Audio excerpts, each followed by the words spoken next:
Salut à tous, j'espère que vous allez bien, c'est Romain et on se retrouve ce soir pour débriefer ce quart de finale de Coupe de France joué avec le plus grand sérieux par les Parisiens puisqu'on a collé notre deuxième 7-0 en une semaine, toujours à une équipe bretonne après Brest. C'était le Stade Briochin ce soir, on s'y redéplace pour y affronter le Stade Rennais d'Abibey dans 10 jours.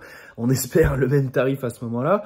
Dans tous les cas, à la différence de maintenant quasiment tous les autres clubs de Ligue 1 à part Reims, le PSG joue la Coupe de France sérieusement. Là, on n'est pas sur une histoire de budget du Qatar qui fausse la concurrence, de conflit d'intérêts de Nasser de je ne sais quoi.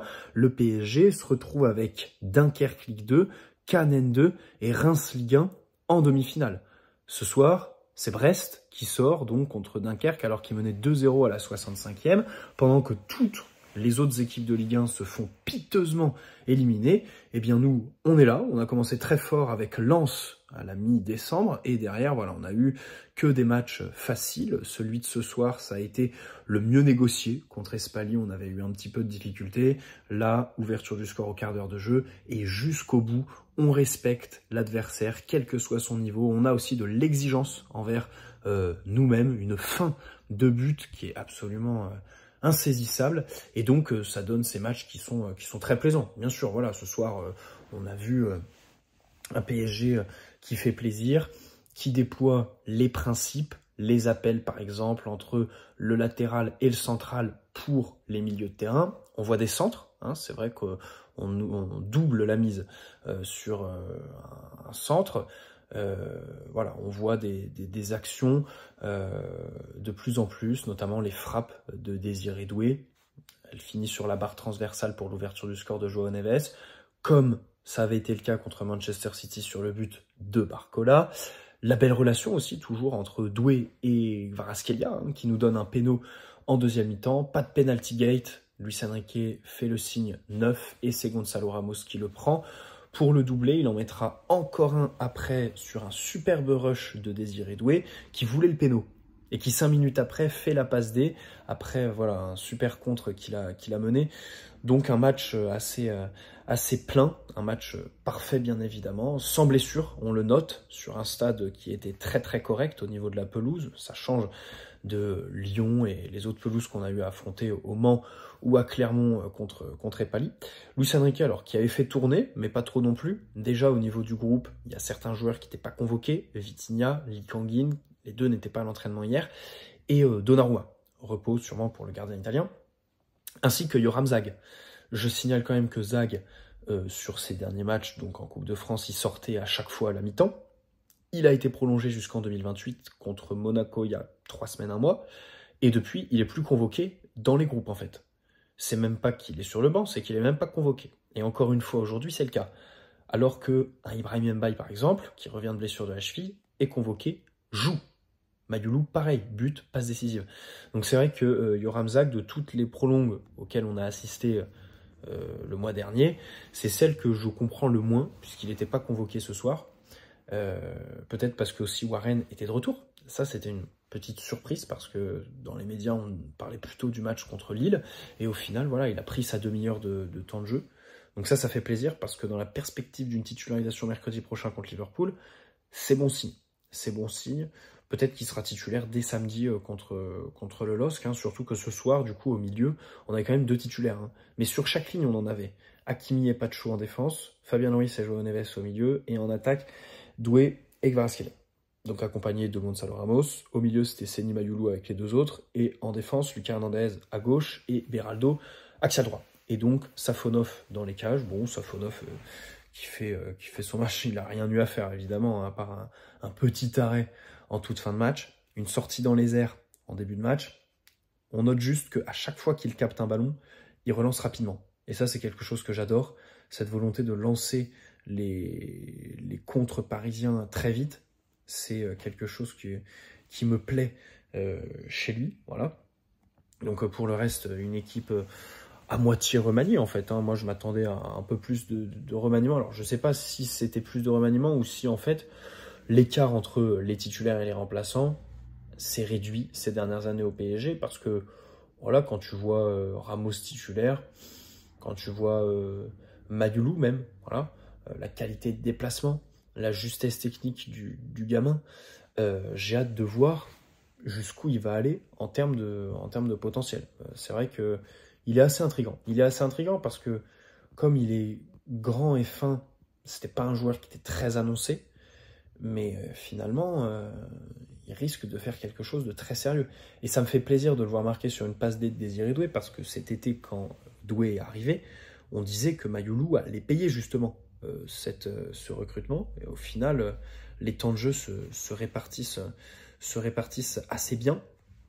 Donc Doué qui au début du match a retrouvé son aile droite, mais il repasse à gauche rapidement. Et c'est depuis ce côté qu'il va être très dangereux, hein. Comme on l'a dit, sur le but de João Neves, il est impliqué avec cette frappe sur la barre. Il y a évidemment ce but qu'il met qui est absolument magnifique, hein. Le contrôle, je ne sais pas si le contrôle il le fait depuis le côté droit. Voilà, le petit contrôle comme ça derrière le pied d'appui, je pense qu'il est capable de le faire que sur ce côté-là. La différence, pareil, sur le but de Mayulu et de Gonzalo Ramos. Alors, il soigne ses stats, hein. En face, c'était une petite équipe, bien évidemment, mais on a eu le droit à un récital de Désiré Doué. Ça fait plaisir de le voir comme ça, ne pas gâcher la fin de ses actions avec un peu trop d'individualisme, disons. Voilà. Donc, ton match qui démarre de la meilleure des manières, hein, avec ce but aussi de João Neves. Nos milieux qui, ces derniers temps, se projettent beaucoup plus. On parlait de l'appel tout à l'heure entre le latéral et le central. On l'a encore vu ce soir avec João Neves. Seny Mayulu, bien sûr. Fabien Ruiz était un cran en dessous. Il a pris 2 frappes en première mi-temps. Alors, il y en a une qui est sur la barre, qui est très très belle. Une autre qui est un peu moins belle alors qu'il était dans une meilleure position. Et João Neves qui ouvre le score. Voilà, donc ça fait quand même... Ça fait très plaisir parce qu'il est à 8 passes D et 4 buts. Décisif 12 fois. C'est quand même pas rien. Surtout que voilà, quand il est arrivé, les statistiques, c'est pas ce qu'on disait en qualité pour lui. Donc vraiment, c'est très très honorable d'avoir ces statistiques-là pour le petit Portugais. Voilà, mais globalement, tout le monde fait sa saison, hein. C'est assez aberrant. C'est comme Désiré Doué Dembélé qui rentre et qui se fait son but, quoi. Alors, il y a Barcola qui récupère, qui le met sur orbite, et derrière, voilà, qu'il aille tirer avec autant d'aplomb, alors qu'il n'est pas très bien placé. Il est aussi aidé, bien sûr, par le gardien. Mais c'est ça aussi, les grands attaquants. C'est avoir l'audace de tirer et de provoquer l'erreur un peu du gardien. Donc, c'est son 25e, je crois, son 17e, rien qu'en 2025. C'est exceptionnel. Mais vraiment, les deux côtés droits qui vont s'affronter la semaine prochaine entre Salah et Dembélé, cette double confrontation va déterminer beaucoup de choses, hein. Si Salah passe en étant décisif, on verra où est-ce que Liverpool va. Mais là, ils sont partis pour la première ligue au moins. Donc, il sera dans la discussion pour le Ballon d'Or. Surtout qu'il n'y a pas d'Euro ou de Coupe du Monde à la fin de la saison. Et si on passe avec un Dembélé décisif, bon, il faudra tenir le rythme, mais on pourra commencer à envisager ça. C'est assez fou. Liverpool qui ce soir ont gagné, je crois. Quand j'ai lancé le débrief, ils étaient à la 88e, 2-0 contre Newcastle. Donc Newcastle qui n'avait pas Alexander Isak. Donc bon, c'est vrai que c'est une grosse perte, hein, pour pouvoir évoluer un peu plus haut, avoir des qualités techniques pour garder un peu plus le ballon. Et donc Liverpool les ont complètement asphyxiés en première mi-temps. Et en deuxième, ils souffrent un peu plus, Liverpool. Newcastle commence à reprendre le lead. Et au final, Salah met une merveille de passe D pour McAllister. Donc dans un registre complètement différent du match contre Manchester City ce week-end, hein, où là, ils avaient accepté de subir. Je crois qu'ils avaient 30 ou 40% de la possession, et cueillir à froid Manchester sur des contres très très bien sentis. Donc on verra. Moi je pars plus sur cette physionomie-là la semaine prochaine, hein. Un Liverpool qui vient au parc sans se livrer, en fait. C'est que le match aller. Voilà, ils vont être assez sérieux. Après, c'est vrai que leur entraîneur est assez jeune, fougueux. D'ailleurs, il a pris une suspension là en première ligue, je crois qu'il a pris 2 matchs. peut-être qu'il y aura un plan de jeu très ambitieux de leur part, mais voilà, ils savent défendre, t'attendre et te contrer. Donc je pense que ce sera plutôt ça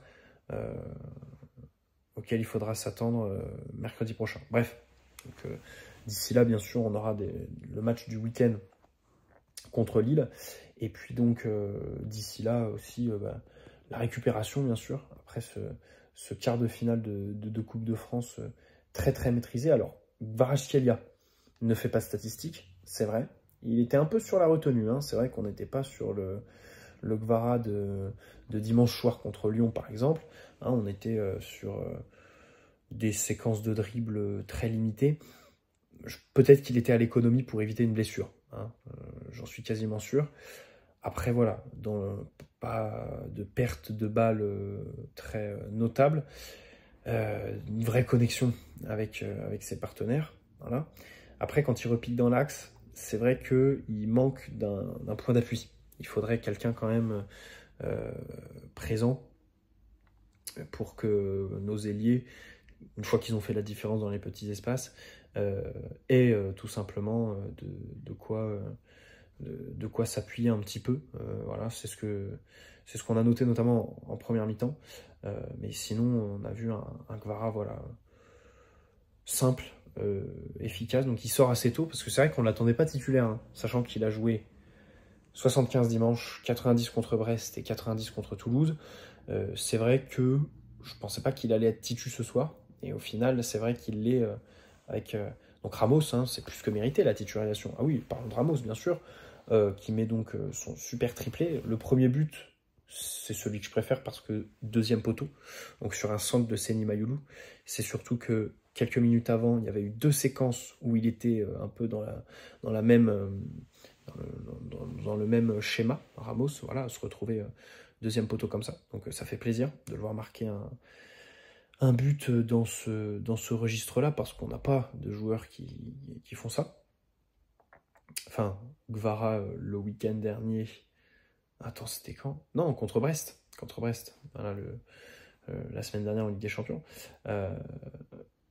Mais là, voilà, c'est vrai qu'on centrait un peu plus. Ça montre toute la diversité du PSG, la capacité à s'adapter à l'adversaire. Voilà. Et par rapport à l'année dernière, c'est beaucoup moins monotone quand même. Il faut le noter. Beaucoup plus d'appels, beaucoup plus de dépassements de fonctions, des centres. C'est beaucoup moins stéréotypé. Non, franchement, ce qui est en train de bâtir Luis Enrique, c'est quand même très fort. C'est quand même très fort. Donc voilà, Ramos, dans le jeu, bon, on le trouvait, hein. C'est vrai que techniquement, il a réussi à garder le ballon par moment. Le contre-pressing, bien sûr, voilà, c'est toujours avec lui réussi. Donc le deuxième but sur péno, il les tire bien les pénaux. Il les tire bien les pénaux, faut le signaler, hein, parce qu'au cas où on a une séance, c'est vrai que comme il est super sub, en fait, il sera forcément tireur puisqu'il sera rentré au préalable.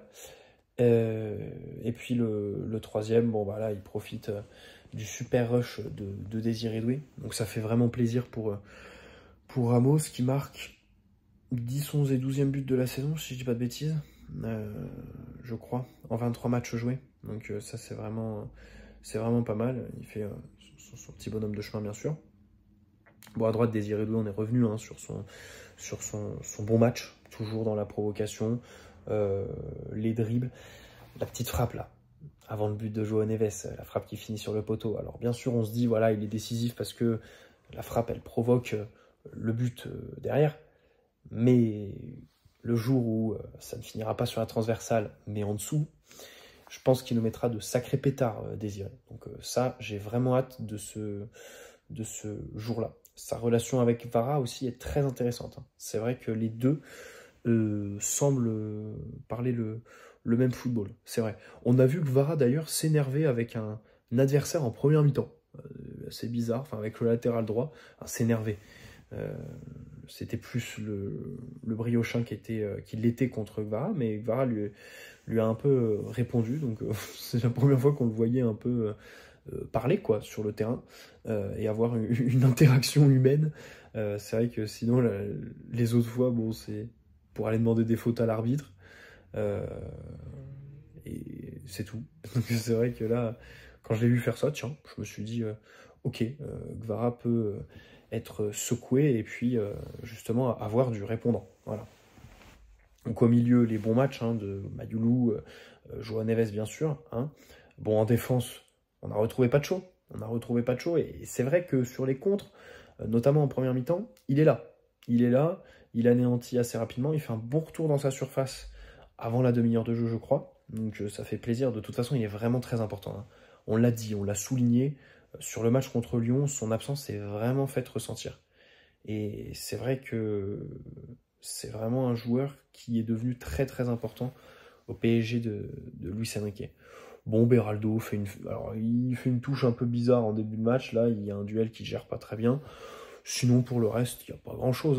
Voilà, on l'a vu avec le ballon et encore, il a été plutôt sobre. J'ai pas d'action concrète en tête. Bon, après, très sérieux sur la gestion des contres et tout ça. Hakimi encore titulaire. Alors, il sort assez tôt, mais je trouve que quand il sort, il est fatigué. Achraf. Donc, on l'a vu sur son match, il était un peu à l'économie. C'est vrai que... Enfin, quand je vois qu'il est titulaire ce soir, je comprends pas beaucoup. Je m'en serais vraiment passé pour jouer avec lui contre Lille samedi, tu vois. Alors, peut-être qu'on aura Nuno Mendes à ce moment-là, et pas lui. Et peut-être que ce sera Warren à sa place, parce que Warren sera apte à débuter un match à ce moment-là. Mais c'est vrai que là, ce soir, bon, on avait quand même un Achraf à l'économie et qui semblait un peu fatigué au moment de sortir. C'est dommage que Lee Kang-in ait été un peu blessé, je sais pas trop ce qu'il avait, il n'était pas à l'entraînement hier.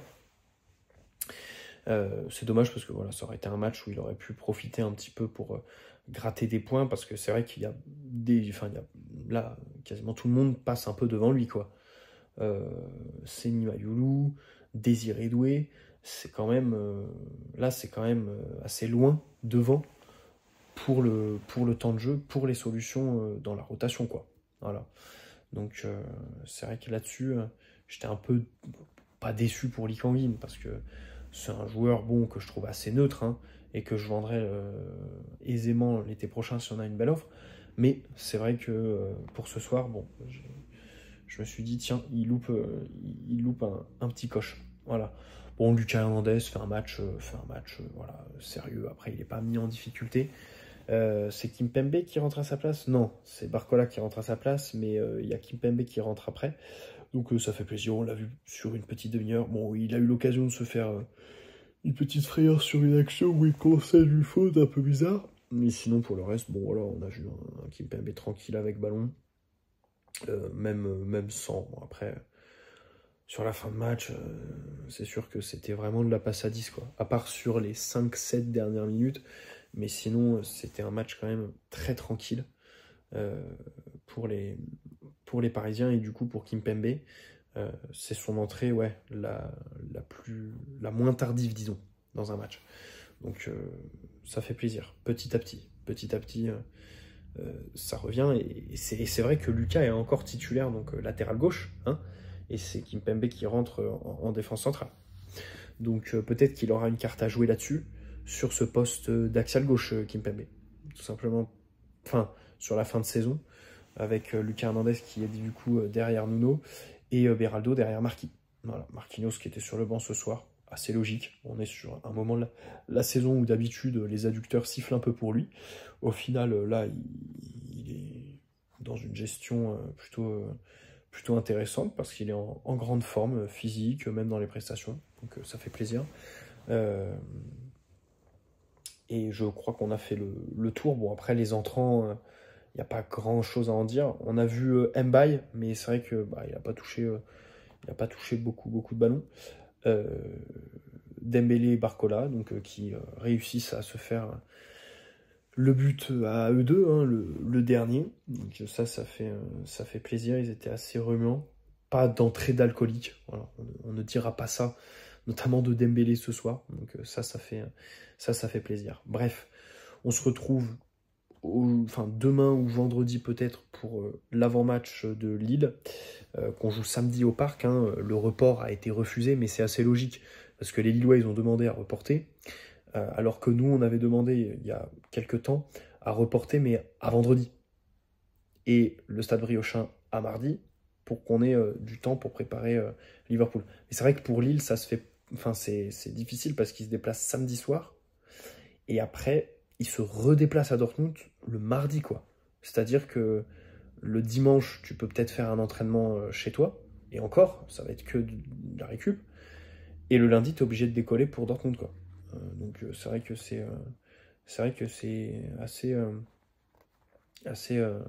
assez compliqué pour eux. Voilà. Mais l'année dernière, je crois que la Ligue avait été conciliante qu'à partir des quarts. Hein. Je crois que les suppressions de matchs et tout ça, c'était que à partir des matchs contre Barcelone. Voilà, pas avant. Parce qu'avant, il y a encore de la Coupe de France, machin.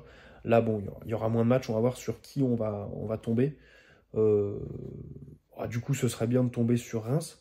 Parce que, mine de rien, on dit qu'en fait, le tableau est facile, mais Reims, c'est la seule équipe qu'on n'a pas gagnée cette saison. Aller-retour en plus. Parce qu'à l'aller, on fait 1-1 chez eux. Et le retour, il y a 1-1 aussi, je crois. C'était le premier match de Kvaratskhelia. C'était il n'y a pas longtemps. Je crois qu'il y a 1-1. 0-0 ou 1-1. Mais 1-1, je crois.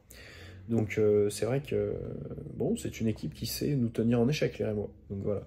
Après, tout ce qui est Dunkerque et Cannes National 2, bah, en vrai, Cannes, il ne faudrait pas qu'on tombe sur eux pour miser sur un exploit et qu'on les retrouve au Stade de France. Ça, ce serait vraiment beau. Ce serait vraiment beau de les voir. Et si du coup on affronte le Stade de Reims, on affrontera notre joueur Gabriel Moscardo qui est entré hier contre Angers et qui a eu le temps de se montrer en faisant une très très belle roulette. Je crois même qu'il en fait 2 sur l'action.